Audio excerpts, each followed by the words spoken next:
Senator Jinggoy, you have the floor. Mr. Chair, gusto ko sana magtanong pero lahat ng lumalabas sa lahat ng sinasabi ni Agent Morales eh pawang kasinungalingan. Susunod na tanong ko, magsisinungaling na naman. So, ano po mahihita natin dito sa polluted source nito? Okay, last question, Mr. Senator Jinggoy, before you continue, I just would like to put on record that this committee assumed a while ago that he was under doctor's advice to go on online attendance to this hearing. But unfortunately, ngayon mo lang sinabi na wala palang advice ang doktor, kaya as chairman, I have to rule not to continue with the questioning of James Kumar because of his condition. Kung may mangyari, ako pa mananagot. Ha? Just for the record, baka sabihin nila, hindi pinakinggan ni Bato yan kasi gusto pa i-drag pang investigation ng mahaba. No! Ako gusto ko ngayon na. Ikaso lang with that condition. Napaka-heartless naman natin na tao. Napaka-heartless ko naman na chairman kung tutuloy-tuloy ko yan. Kung may mangyari dyan. Kaya yun lang, for the record. Senator Jinggoy, go ahead. Thank you.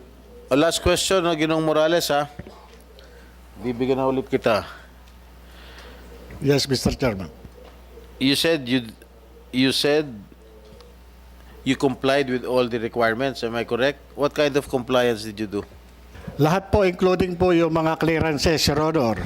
Your Honor, Mr. Chairman, bagamat irrelevant po yan dito sa, sa ginagawa natin investigasyon. Your Honor, for the record, ito Ano pong... ibig mo sabihin irrelevant? Ano ibig mo sabihin irrelevant? Yung pong tinatanong ni Senator Jinggoy Estrada, Your Honor, ako po ay resource person. At ako po, nandito po, patungkol lang po doon sa aking personal na kaalaman, kaugnay nung kasong nahawakan ko noong 2012. Katunayan, Your Honor, may banta sa buhay ko. Napanood naman po natin sa video. Nagkulang nga po tayo ng imbitasyon. Dapat lahat ng mga tao na binanggit doon sa video na napanood natin dito, kasama ang First Lady, Luisa Araneta Marcos. Nagtatanong po ako, bakit hindi po siya naimbitahan? Mr. Kaya po, Chairman. nakikita rito, Your Honor. Sandali. You are now questioning the wisdom of this committee.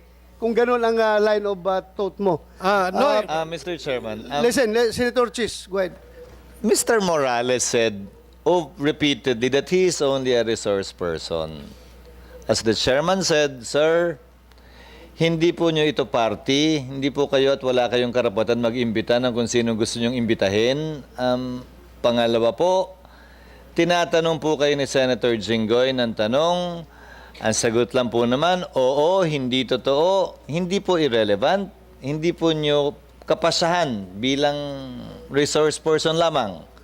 Kung relevant o hindi, pwede kayo magsabing, I invoke my right to remain silent, I invoke my right against self-incrimination. Karapatan niyo po lahat yun, may abogado naman kayong katabi. Pero hindi po para sa inyo na pagsabihan ng miyembro ng komiteng ito na irrelevant yung kanyang mga tanong. Sagutin niyo na lamang po na ayoko pong sagutin.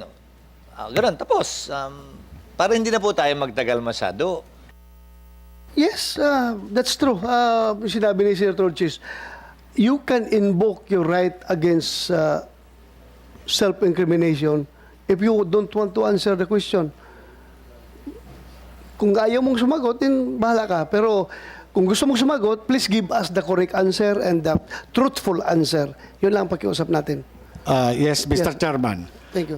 Mr. Chairman, ito po yung patawarin niyo po ako dun sa Pero ito po bilang investigador. Marapat lamang po na ipatawag kung sino-sino yung mga tao na nabanggit dun sa video. Napakaseryoso po, Your Honor. Yung sinasabi na papatayin yan. Kausap po ni Eric Santiago si Romy Enriquez at ito po ay rumihistro doon sa CCTV sa kuha ng video. Ang sinasabi po, papatayin ako. Hindi po ako manok, hindi po ako pato, tao po ako na sinasabihan na papatayin yan. Ngayon, Mr. Morales, Yes, Your Honor. you don't need to lecture that before this committee because the video speaks for itself. Nakita natin yung video. At ako naniniwala sa nangyayari doon sa video na yon.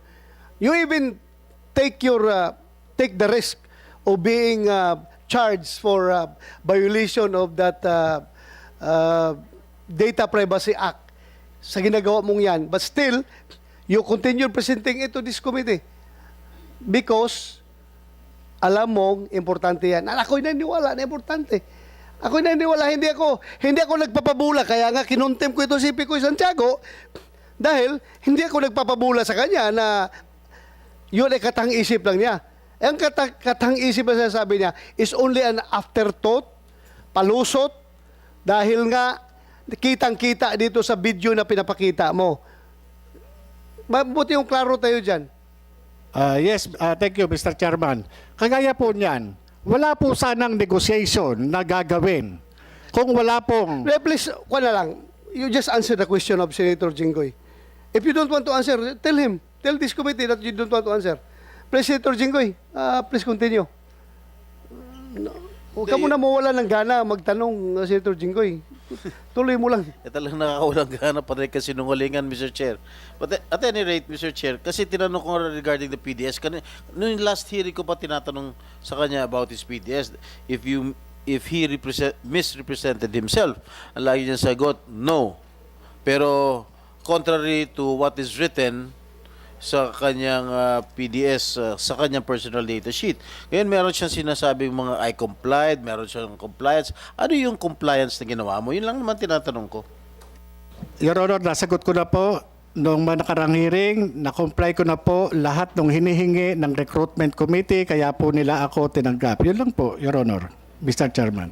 Medyo may kalayuan po yung kasagutan nyo, Ginoong Morales, kasi tinatanong ko sa inyo, whether you complied or not dun sa hinihingi sa'yo ng PIDEA, ang tinatanong ko, if you misrepresented yourself. Dahil nga, taliwas sa sinagot mo dito sa have you ever been charged formally or have you ever been dismissed? Sinabi mo no. Pero katunayan nga, na-dismiss ka sa PNP at you have a string of cases filed against you.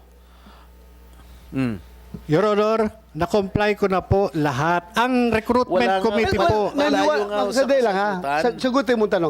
Naniwala ako na comply mo lahat dahil hindi ka ma-appoint kung hindi mo na-comply ang requirements. Yes, Mr. Chairman. So bakit mo pa ulit-ulit na na-comply mo? Ay, na-appoint ka na nga ng PDEA eh. Meaning, hindi naman suruta nga ang PDEA na i-appoint ka kung hindi mo comply lahat ng requirements.